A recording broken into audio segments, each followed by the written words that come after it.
Very good morning everyone. Stock Bangla চ্যানেলে আপনাদের সকলকে স্বাগত। আজকে 8 অক্টোবর। আজকের জন্য নিফটি ফিফটি একদম ইমিডিয়েট যে সাপোর্ট লেভেলটা রয়েছে 25,100-তে, মেজর সাপোর্ট 25,000। আগের দিন 25,000-এর উপরেই মানে ছিল। আজকে দেখা যাক, নিচে নামার সেরকম কোনো সম্ভাবনা তো দেখছি না, মানে অতটা নেগেটিভ নিউজ কিছু নেই, বাট দেখা যাক 25,000-এর উপরই কতক্ষণ থাকবে, স্টে করে কিনা। এছাড়া রেজিস্ট্যান্স লেভেল রয়েছে 25,200, 250 এই লেভেলে। ব্যাংক নিফটি থেকে 56,200 লেভেলটা নিচের দিকে সাপোর্ট লেভেল হিসেবে কাজ করছে, আর উপরের দিকে 56,480, 500 লেভেলটা রেজিস্ট্যান্স লেভেল হিসেবে কাজ করছে। সেন্সেক্স এর ক্ষেত্রে 81,920, 900 এই লেভেলটা নিচের দিকে সাপোর্ট লেভেল হিসেবে কাজ করছে, উপরের দিকে 82,290, 300 এই লেভেলটা রেজিস্ট্যান্স লেভেল হিসেবে কাজ করছে। সেটা গিফট নিফটি আজকে সিগন্যাল দিচ্ছে মোটামুটি ফ্ল্যাট টু নেগেটিভ ওপেনিং এর। যারা গ্লোবাল মার্কেট আমরা দেখলে, আমরা ন্যাসড্যাক কে দেখছি ভালো মাইনাসে ক্লোজ হয়েছে, বাকি সেরকম মাইনাসেই রয়েছে। দেখা যাক ইন্ডিয়ান মার্কেট আজকে কি মুভমেন্টস দেয়। এছাড়া টাটা মোটরসে আমরা ইন্ডিয়ান মার্কেটে আজকে যেরকম আপডেট পেলাম, টাটা মোটরসের ক্ষেত্রে যেটা এক্সপেক্টেড ছিল যে জেএলআর এর সেল খুব কমে গেছে। 24% যে ভ্যালু ওদের রয়েছে, হোলসেল ভ্যালু, সেটা 24% ইয়ার অন ইয়ার ডিক্লাইন করে গেছে। রেভিনিউ ওদের 5.6% ডাউন রয়েছে। তো এইরকম একটা আপডেট মার্কেট দেখা যাক কিভাবে নেয়। যেটা খুব এক্সপেক্টেড ছিল যে জেএলআর এর এটা কমবে, তার কারণ অক্টোবরে একটা সাইবার অ্যাটাক হয়ে গেছে, তারপরে সাপ্লাই চেনের গন্ডগোল ছিল, ট্যারিফ রয়েছে, অনেক সব মিলিয়ে একটা মানে ডিক্লাইনই হয়েছে। কিন্তু ওরা বলছে যে সেকেন্ড হাফ যেটা রয়েছে FY 2026 এ, সেখানে আরো গ্রোথ ওরা এক্সপেক্ট করছে। তো এই যে একটা আউটলুক দিয়েছে, ফিউচার আউটলুক, দেখা যাক মার্কেট কিভাবে নেয়। তো আজকে ফোকাসে থাকবে টাটা মোটরস। এছাড়া আদানি এন্টারপ্রাইজ আজকে ফোকাস থাকবে। এক তো ফান্ড রেজিং হচ্ছে, সেকেন্ড হচ্ছে যে ইনভেস্টিগেশন চলছে, মানে ডিরেক্টরেট অফ রেভিনিউ ইন্টেলিজেন্স বলছে ট্যাক্স ফাঁকি দেওয়া হয়েছে, $9 মিলিয়ন মতো ট্যাক্স আর কি দেওয়া হয়নি। তো আদানি এন্টারপ্রাইজের উপর ইনভেস্টিগেশন চলছে, ইন্ডিয়ান গভর্নমেন্টই করছে। দেখা যাক আজকে আদানি আপনারা ফোকাসে রাখতে পারেন।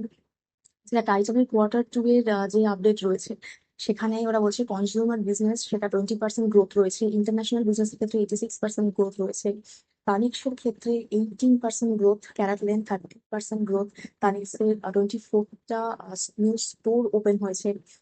ক্যারাটল্যান্ডের ক্ষেত্রে আমরা 10টা নিউ স্টোর এডিশন দেখছি। তো মোটামুটি টাইটানের রেজাল্ট, মানে রেজাল্ট নয়, আপডেট, যেটা রেজাল্টের কথা বলতে যেটা পরে বেরোবে, আপডেটটা ভালোই রয়েছে। দেখা যাক মার্কেট কি রিয়াকশন দেয় এটার উপরে। এছাড়া আমাদের যে কমার্স মিনিস্টার রয়েছেন পীযূষ গোয়েলজি, উনি বলেছেন যে আরবিআই ব্যাকড ডিজিটাল কারেন্সি ইন্ডিয়াতে হতে পারে, মানে ক্রিপ্টোটাই আর কি ইন্ডিয়াতে আরবিআই ব্যাকড হতে পারে। তো ফিউচারে আমরা দেখতে পারি যে আরবিআই ব্যাকড কোনো ডিজিটাল কারেন্সি আমাদের আসছে, এরকম কিছু। তো এটা একটা নিউজ রয়েছে ইন্ডিয়ান মার্কেটে। দেখা যাক ফিউচারে কি হয়, আমরা কোনো নিউজ আপডেট পাই কিনা। এছাড়া বিগের এন্টারপ্রাইজের ক্ষেত্রে আমরা দেখছি যে 1,000 কোটি যে দিয়ে মানে ওয়েস্ট চেন্নাইতে প্রজেক্ট রয়েছে, তার জন্য 1,000 কোটির একটা যে দিয়ে সাইন করেছে ওরা। তাই জন্য স্টককে আমরা আগের দিন 2% মতো বাড়তে দেখলাম। এছাড়া পেস ডিজিটালস রয়েছে, মর্গান স্ট্যানলি ওখানে স্টেক অ্যাকোয়ার করেছে। এই স্টকগুলোতে আপনি ফোকাস রাখতে পারেন আজকের জন্য। আবারও বলছি, কোনো স্টক রেকমেন্ডেশন নয়, স্টাডি পারপাস। এছাড়া FADA যে রিপোর্ট রয়েছে, সেই রিপোর্টে ওরা বলছে যে ইন্ডিয়ান যে অটো সেক্টর, সেই সেল কিন্তু 34% গ্রোথ রয়েছে এই নবরাত্রি সিজনটাতে, প্লাস জিএসটির একটা এফেক্ট রয়েছে। তো অটো সেক্টরকে ফিউচারে আপনারা অবশ্যই স্টাডি পারপাস রাখতে পারেন। সেটা নাইক রয়েছে ছোট কোম্পানি, তো 21 কোটি টাকার অর্ডার পেয়েছে ওরা ইনফ্রা ডিফেন্স ফার্মের কাছ থেকে। যেটা কেএমসি ইন্টারন্যাশনাল ক্ষেত্রে আমরা দেখছি 1,100 কোটি অর্ডার পেয়েছে। এছাড়া আহ উইক হিল যে অ্যান্টিভাইরাস কোম্পানি, সেটার ক্ষেত্রে আমরা দেখছি ওরা একটু মানে সাবধান করেছে যে এআই পাওয়ার যে সাইবার ক্রাইম সেটা আরো বাড়ছে। আহ, দিওয়ালির ক্ষেত্রে রয়েছে, মানে সিজন রয়েছে, তো সেক্ষেত্রে আরো বাড়তে পারে। তো অনলাইনে সমস্ত কিছু খুব সাবধানে করতে এটা একটা সতর্কতা মানে নিউজ দিয়েছে ওরা। এছাড়া অয়েল ইন্ডিয়ার ক্ষেত্রে আমরা দেখছি অয়েল ইন্ডিয়া আর এনজিও সাইন করেছে এলএনজি আর ক্লিন এনার্জি প্রজেক্ট নিয়ে। আর টেলিকম অথরিটি অফ ইন্ডিয়া, তারা হচ্ছে যে রিপোর্ট বলছে, মানে বিএসএনএল নাকি অনেক আগে যাচ্ছে এয়ারটেল আর জিওর থেকে। তো ফোকাস রাখতে পারেন, টেলিকম ইন্ডাস্ট্রিকে ফোকাস আপনারা রাখতে পারেন স্টাডি পারপাসে। এছাড়া মেট্রোপলিস হেলথ কেয়ারের ক্ষেত্রে আমরা Q2 এর আপডেট দেখছি একটা, ওদের রেভিনিউ রাইজ করেছে 23%।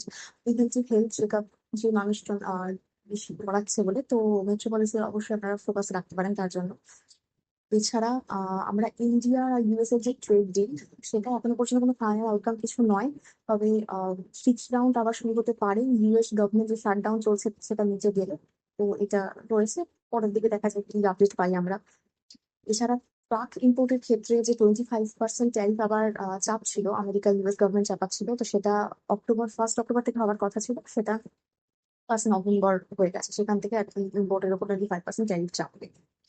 এছাড়া আমরা যদি ক্যানস দেখি, ক্যানসের ক্ষেত্রে আমরা দেখছি যে 28 অক্টোবরে ওদের রেজাল্ট বেরোচ্ছে, রেজাল্টের ডেট আগের দিন ওরা দিয়েছে, এবং ওই দিনই মিটিং থাকবে। সেই বোর্ড মিটিং এ ওরা কনসিডার করতে পারে ইন্টারিম ডিভিডেন্ডে হতে পারে, এখনো সেই মানে রিপোর্টের মাধ্যমে সেটা জানা যাচ্ছে।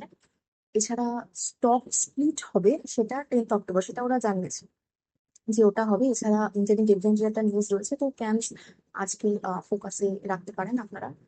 আবার অবশ্যই স্টক রেকমেন্ডেশন নয়, শুধুমাত্র স্টাডি পারপাসে আপনারা ফোকাস রাখতে পারেন এটাকে। এছাড়া ইন্ডিয়ান মার্কেটের ক্ষেত্রে আরেকটা যে আউটলুক রয়েছে, ওয়ার্ল্ড ব্যাংকের যে FY26 এর গ্রোথ রয়েছে, ওরা গ্রোথের আউটলুক 6.5% করেছে, এই নিউজ রয়েছে। এছাড়া ইন্ডিয়ান মার্কেটে ইন্ডিয়ান রুপি যদি আমরা দেখি, মোটামুটি 89-এর দিকে, মানে সেটা খুবই একটা বাজে নিউজ, মানে 89-এর দিকে যাচ্ছে, এখনো হয়নি।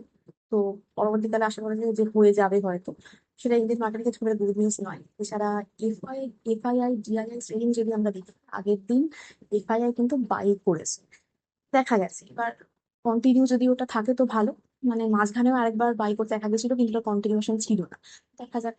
এবার আজকে এই রয়েছে নিউজ ইন্ডিয়ান মার্কেটে। তো আজকে আমি ভিডিও এখানেই শেষ করছি।